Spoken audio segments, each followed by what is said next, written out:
The biggest reason why people fail in life is because they lack self-leadership.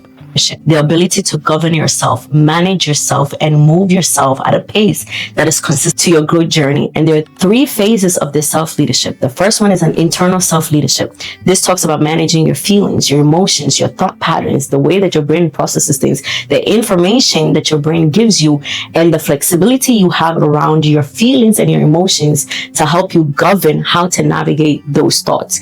The second aspect of self-leadership talks about environmental, how you react to your environment. Someone says something, you immediately react. The ratio between what someone says and your reaction level is completely disproportionate. If you're going to be successful and if you're going to make it in life and walk in your destiny, you need to learn how to regulate your environment and how to regulate yourself in reaction and response to your environment. You heard me say that the universe responds to what you react to. So whatever you react to frequently at a higher intensity, the universe will keep insisting and programming those circumstances just to get that reaction out of you. Learn to become temperament. Show the right amount of energy when it's necessary and then retract your energy when it's not necessary. Learn how to navigate your environment.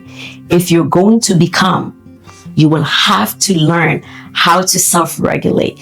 And a part of that self-regulation, part of that self-leadership, self-management is being able to manage your reactivity to the world around you. And then finally, self-accountability and self-appointed responsibility. This is all part of self-leadership. Self-accountability, not sitting around waiting for someone to tell you this is your fault, so you need to fix it. But being able to take a moment and reflect on your choices, your reactions, and knowing that this is an area that I could have done better, and knowing that this is an area I could have done better, and actually implementing a boundary that helps you do better. People who are high achievers are not always sitting around waiting for someone to come and tell them what to do. When they see a problem, they fix it. And even if there's no problem, they analyze and review and reflect as often as they need to continuously improve who they are. You need to learn what self-accountability looks like for you. People that have victim mentality, regardless of what happened, they assume no responsibility on a situation. Everything is always someone's fault. They will never become and they will never go far. Self-accountability, self-appointed responsibility, taking initiative. Don't sit around and wait for your pastor to tell you should do this. Do it. I feel like, especially in the Christian community, sometimes we're so overly religious, it keeps us trapped and stagnated. Oh, well, did God tell me to do this? Well, is God going to be mad if I do this? Well, is this really part of my purpose? Well, I don't want to disobey God. I don't want to disappoint God. All of these self-inflicted limitations and self-imposed obstructions that we put on ourselves as a mechanism to make sure we don't fall out of alignment with God, when God is too big for you to fall out of alignment with Him. Do you understand? You're literally one person and He is God. You need to come out of this self-imposed limitation you placed on yourself. Well, if I do this, then, I might miss out on what God has for me. I might lose out on this. No, you won't. He's too big. Learn to place responsibility on yourself. Don't sit around and wait for life to give you a responsibility. Because when life brings you responsibility, it usually comes with pain.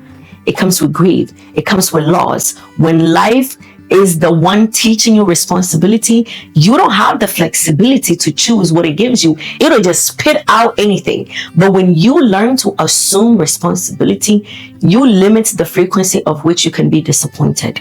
You limit the frequency of which people can disappoint you. You limit the probability of failure. You limit the probability of delay. You limit the probability of stagnation. Self-appointed responsibility. That means you're not waiting for me to tell you, make sure you watch this video and learn. You're going to tell yourself, you know what, I'm going to save this message and I'm going to set aside time and listen and learn. Self-appointed responsibility.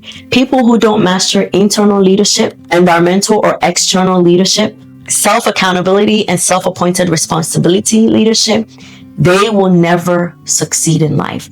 They will never grow. They will never evolve, and they will never become who God designed them to be. Because everything that God is leadership. And leadership begins when you learn how to lead yourself and all of the different aspects of yourself that makes you you. I'm challenging you this week. Lead your emotions. Don't let your emotions lead you. Lead your thoughts. Tell your brain and your mind what to think. Don't just absorb what your brain gives you. Learn how to react to your environment. When people cross you, when people say something to you, tell yourself, I am above this. I get to choose what I react to. And I will not choose to invest my energy into negativity, into things that are just not profiting or benefiting who I'm becoming. If you like this video, share it and make sure you subscribe to this channel. Save it for when people start crossing you so you can remember I am practicing internal leadership. I'll see you in the next episode.